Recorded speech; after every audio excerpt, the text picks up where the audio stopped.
Buenos días. Estamos llegando al final del curso. Nos queda esta semana y la semana próxima.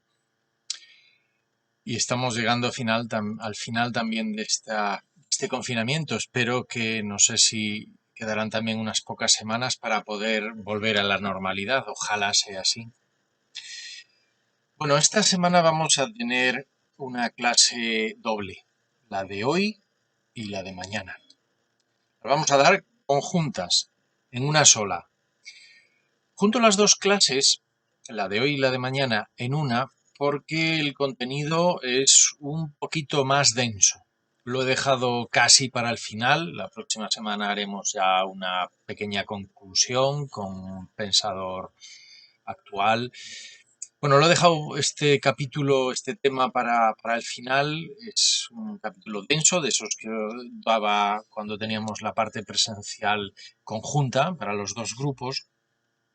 Ocupará estas dos clases, repito, la de hoy y la de mañana, para hablar de algo que es muy importante, y yo creo que a estas alturas de curso, ya casi al final entenderéis la importancia que le doy, que es el uso correcto del lenguaje. Hace unos años me llamaron de la Universidad de Granada, de la Facultad de Letras, Filosofía y Letras, para que hablase a los estudiantes del uso correcto del lenguaje, desde el punto de vista periodístico. Se trataba de un congreso sobre el uso de la lengua y la enseñanza del idioma o de los idiomas, y a mí me pidieron que hiciese una exposición, una presentación sobre el uso del lenguaje en el mundo de los medios de comunicación, ¿no? De forma específica recuerdo que había sido sobre el mundo del periodismo, ¿no? Claro, entonces a mí se me planteó un dilema, ¿no? Que era, ¿qué puedo decir sobre el mundo de la lengua en los medios de comunicación cuando eso precisamente es uno de los objetos de discordia en el mundo de la literatura y de la lengua y del uso del lenguaje en los medios, ¿no? Si hay algo que criticamos abundantemente con frecuencia de las personas que trabajan en medios de comunicación, en prensa, en radio, en televisión, son sus errores, sus gazapos, sus equívocos, que encima, pues así con mucha tranquilidad y mucha alegría nos burlamos de ellos, ¿no?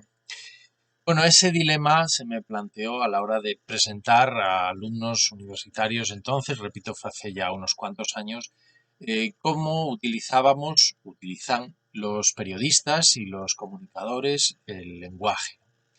Y lo dividí, recuerdo, aquella exposición, aquella conferencia en dos partes. Lo titulé La maldición de los periodistas en el uso del lenguaje, pero tenía una parte positiva que era la bendición, maldición, bendición, es decir, lo malo y lo bueno, ¿no? Bueno, en el blog, en la página correspondiente del blog, tenéis esa conferencia. No se grabó, pero sí se publicó después en un libro. Y lo que he hecho es, como tengo un libro en PDF, pues recogeros las páginas de mi aportación a este libro, del capítulo de este libro que dediqué a hablar del uso del lenguaje en el mundo de los medios de comunicación, ¿no? Recuerdo que empezaba diciendo, hablando de lo positivo, ¿no? Los medios de comunicación, en concreto el mundo del periodismo, tiene una parte muy positiva para utilizar bien el lenguaje. Recordaba aquello de las cartas al director como un recurso por parte de los lectores a la hora de reclamar un mejor uso de la lengua. El libro de estilo, que también había sido bueno, algo que se puso muy de moda y que hacía que cada medio utilizase el lenguaje con unas peculiaridades propias que lo identificaban como tal, ¿no? Aquel libro de estilo, ¿no? Hubo una época en la que también los medios de comunicación tuvieron un defensor del lector, un defensor de la audiencia, algunos todavía lo conservan, que eran también otra plataforma, pues para eso que hacemos siempre, esas críticas, ¿no? Para juzgar el buen o mal uso del lenguaje en los medios, ¿no? Un código que se puso de moda también hace unos años, que eran los derechos de los lectores y los derechos de la audiencia a recibir una información y una comunicación rigurosa, con un uso del lenguaje apropiado, que dio lugar a lo que también en el capítulo de este libro identifico, llamo, defino como estatuto de redacción, de prensa, por ejemplo, de revistas, de publicaciones periódicas, y también el estatuto de redacción de emisoras de radio que tenían su redacción o redactores de noticias o de información, de televisión, también el uso del estatuto de redacción, de la redacción de las televisiones, de las cadenas de televisión, en fin, la legislación que se aprobó en aquellos momentos sobre la importancia que tenía una legislación interna, no penal obviamente, pero una legislación interna que regulase el uso correcto del lenguaje, ¿no? Bueno, muchos medios tuvieron durante también décadas una fe de errores y erratas en donde daban cuenta cuando se habían equivocado, ¿no? Algunas veces todavía se ve algo de eso, pero ya cada vez menos, ¿no? Porque parece que eso como que hoy se ha olvidado un poco, ¿no? Aquella fe de errores en donde se rectificaba, ¿no?, lo que se había dicho mal, ¿no? Y eso había dado lugar a un código deontológico. Código deontológico es un capítulo que dedico también, pequeño, breve, en estas páginas que os voy a pasar ahora, que vais a ver dentro de unos instantes, pero del que no vamos a hablar porque de eso hablaréis en tercero, cuando estudiéis la asignatura de ética de la comunicación con el profesor Arturo Cadenas. No quiero que nos pisemos. Bueno, la parte negativa de todo aquello se traducía en lo que titulaba o da título al capítulo del libro, que es la maldición de los periodistas, ¿no? Bueno, efectivamente, en el mundo de los medios de comunicación, muchas veces también por el hecho de los directos, de hacerlo rápidamente, querer ser los primeros y tener la primicia, de hacer las cosas a última hora para que salgan lo antes posible o a toda prisa. Eso produce todavía una maldición. Es una maldición evidente, ¿no? Una maldición que se traduce en el mal uso del idioma, de la lengua y del lenguaje en los medios de comunicación. Por ejemplo, las maldiciones gramaticales que llamo yo, ¿no? El mal uso del idioma, frases mal construidas, frases mal puntuadas, frases que están expresando mal el contenido de lo que quieren decir y por tanto lo que hacen es generar confusión o generar una información incorrecta, ¿no?, en muchos casos, ¿no? Los usos inapropiados de términos, cuando no tenemos suficiente vocabulario o desconocemos palabras porque hemos leído poco en realidad, ¿no?, o porque desconocemos con profundidad la información que estamos dando y lo hacemos de forma superficial, ¿no? Todo esto genera confusión, ¿no? Y es una de las críticas grandes y profundas y serias y seguramente justificadas que hacemos a los medios de comunicación. Crear confusión en la opinión pública, ¿no? Después están otros tipos de maldiciones menores, si acaso, pero no menos importantes, que aparecen, pues, por ejemplo, en prensa, ¿no? Errores tipográficos, faltas de ortografías, comentarios inapropiados, opiniones personales que no tienen que ver con la información o con el contenido de la información.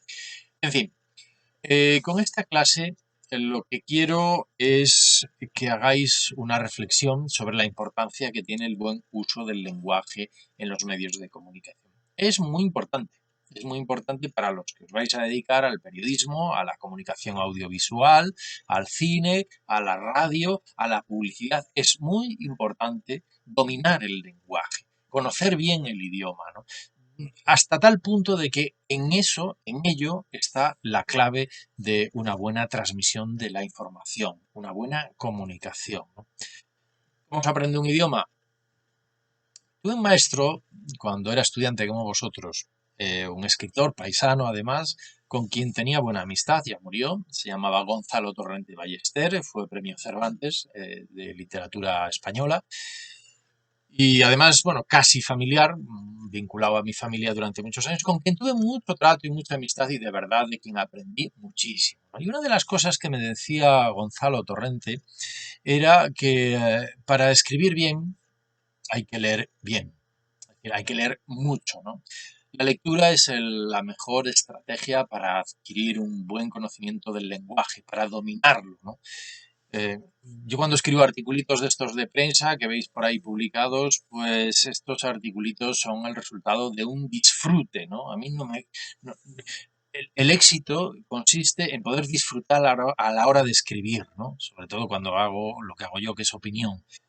Disfrutar jugando con el lenguaje, es decir, decir una palabra pero no la primera que se te ocurre, sino pensar qué palabra vas a decir que estratégicamente va a hacer que el lector piense, que el lector profundice en la idea que estás transmitiendo y asuma, acepte, reciba y perciba esa idea con mayor claridad.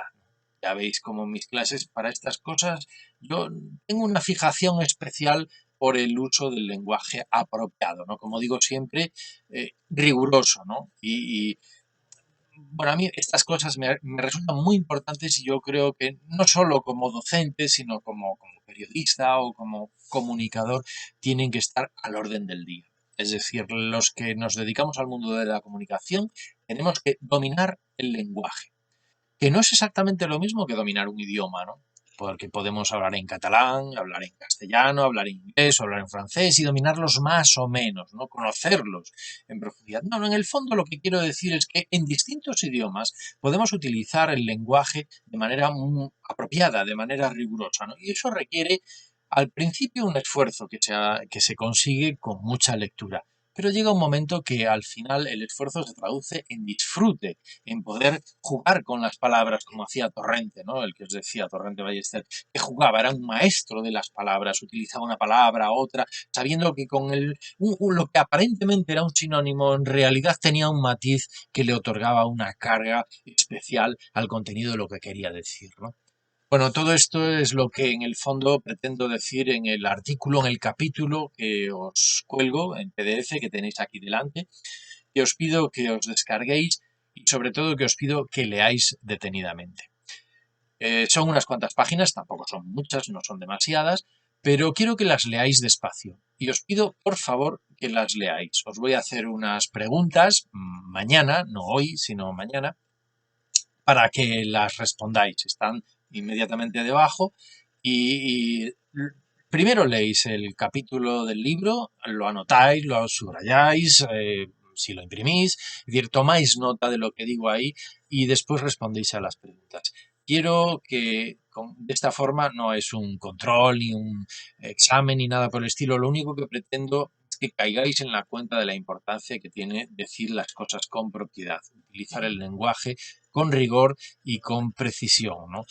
Dominarlo, en el fondo, es lo que quiero decir. Porque os vais a dedicar, como nos estamos dedicando ya, al uso de la comunicación, al trabajo a través de medios de comunicación, a la transmisión de la información y del pensamiento, que no os olvidéis que es el objetivo de esta asignatura. Os dejo la clase de hoy y la clase de mañana para que os descarguéis el PDF con el capítulo de este libro, para que lo leáis despacio y para que respondáis a las preguntas que os hago a continuación y que tenéis que responder, ya digo, no hoy, sino mañana y que bueno, que iré viendo pues en profundidad y sabéis que doy mucha importancia a no solo a la participación a través de estos foros o recuadros que abro cada tema, sino al contenido de lo que decís y cómo lo decís, ¿no? Aunque estéis en primero, eso no os priva de hacer el esfuerzo. Y aunque os equivoquéis, no pasa nada, enseguida se nota si lo estáis haciendo rápidamente o si lo que estáis haciendo lo habéis pensado, planeado y estructurado previamente. Nos vemos entonces la semana que viene. Que en estas dos clases trabajéis a gusto y descubráis, ese es mi objetivo, y descubráis la importancia que tiene el buen uso del lenguaje con este capítulo dedicado a la maldición de los periodistas. Feliz semana y nos vemos la próxima semana.